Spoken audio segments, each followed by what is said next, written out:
Hello, and welcome to Our Toronto, and I'm your host, Tony. Today, we are going to discuss dedicated bus lanes in Toronto. Last year, I made a video about how it would be practical and efficient for the TTC, or the Toronto Transit Commission, to introduce dedicated bus lanes on some selected busy routes in the city. Recently, the TTC has announced that it will be introducing some more dedicated bus lanes throughout the city, although I don't think that they got this idea from my video, but got this clever idea all on their own. If you're a frequent TTC bus rider in Toronto, chances are you've experienced this scenario more than once. It's a common complaint among commuters, the frustration of being caught in congestion, the slow crawl of the bus along busy city streets, the longing glances at the empty bike lanes, and wishful thinking of what if buses had their own lanes too. The experience of using TTC buses in Toronto can be a mixed bag. On the one hand, it's an affordable and environmentally friendly way to get around, but on the other hand, the slower service due to heavy traffic can be a real downer. Have you had a similar experience? Perhaps like many others, you found yourself wishing for a smoother, faster bus journey. Well, the TTC has plans to change all that. Let's dive into their new project. The Toronto Transit Commission has long recognized the need for improvements in bus service. The journey to implement more dedicated bus-only lanes has been a marathon, not a sprint, and for good reasons. The seeds of this initiative were sown back in the early 2000s, with the introduction of the first bus-only lane on Bay Street. However, the project took a back seat due to a variety of factors, including budget constraints, infrastructure development, and citywide debates on the pros and cons. Fast forward to 2020, after years of planning, the TTC finally got the green light to expand its bus-only lanes. The Eglinton East Corridor was the first to witness this expansion. Spanning from Kennedy Station to the University of Toronto Scarborough campus, this lane came into operation in October 2020. The success of the Eglinton East lane paved the way for the Jane Street Corridor bus-only lane in 2021. Stretching from Eglinton Avenue to Steeles Avenue West, this lane was another stride towards improving bus service in Toronto. The year 2022 saw the TTC focusing on the Dufferin Street corridor. Running from Dufferin Gate to Dufferin Mall, this bus-only lane was a major step towards reducing congestion and improving commute times. Presently, in 2024, the TTC is planning to implement bus-only lanes on the Finch West corridor, from Keele Street to Humber College. This project is expected to be completed by the end of the year. This long journey has been necessitated by the complexity of urban planning, the need for community consultations, and budget allocations. It was essential for the TTC to ensure that these lanes were strategically located to maximize benefits and minimize disruptions.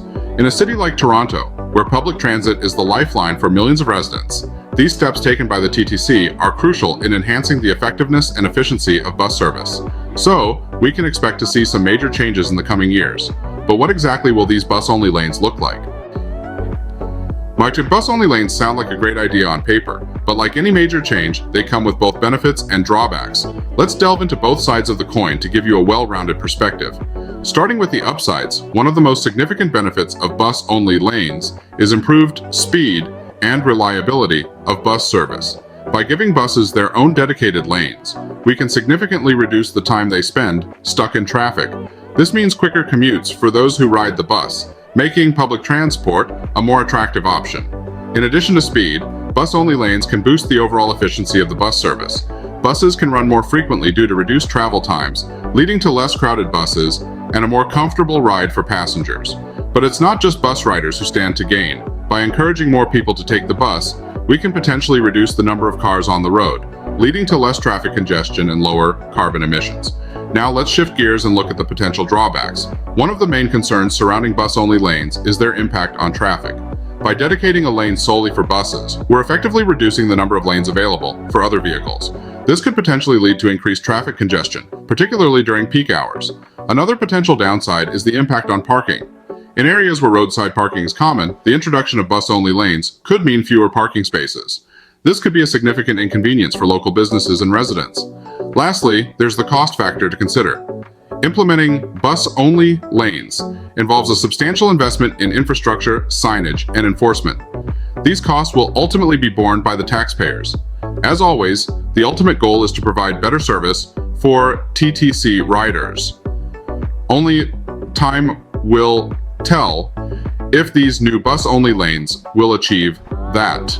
Currently, the TTC is planning on creating dedicated bus lanes on the following routes: Eglinton Avenue, East Kingston Road, Morningside Avenue from Kennedy Subway Station to the University of Toronto Scarborough, Jane Street from Eglinton Avenue to Steeles Avenue, Dufferin Street from Dufferin Gate to Wilson Avenue, Steeles Avenue West from Yonge Street to Pioneer Village Subway Station, Finch Avenue East from Yonge Street to McCowan Road. Personally, I don't see how they would implement this on Finch Avenue East, since most of this stretch of road is only 2 lanes wide going each direction, and the traffic volumes on these will get very congested during rush hour. I think that expanding the LRT would be more ideal here, but I know that this is wishful thinking at this point. As per my previous video, I am a proponent of adding more dedicated bus lanes in the city. This is because it is the fastest way to create dedicated transit, since it makes no sense to have buses sitting in traffic throughout the entire city. However, having said that, I think it should only be done on streets that have at least 3 lanes of traffic available, such as what was done on Don Mills from Finch to York Mills. So, to sum it up, the TTC's long-awaited bus-only lanes are a game changer. They'll enhance the daily commute for Torontonians by reducing travel times and improving reliability. Remember though, there are 2 sides to every coin. While these lanes promise many benefits, they might cause a bit of traffic congestion. But, with strategic planning and execution, the TTC is poised to balance these aspects effectively.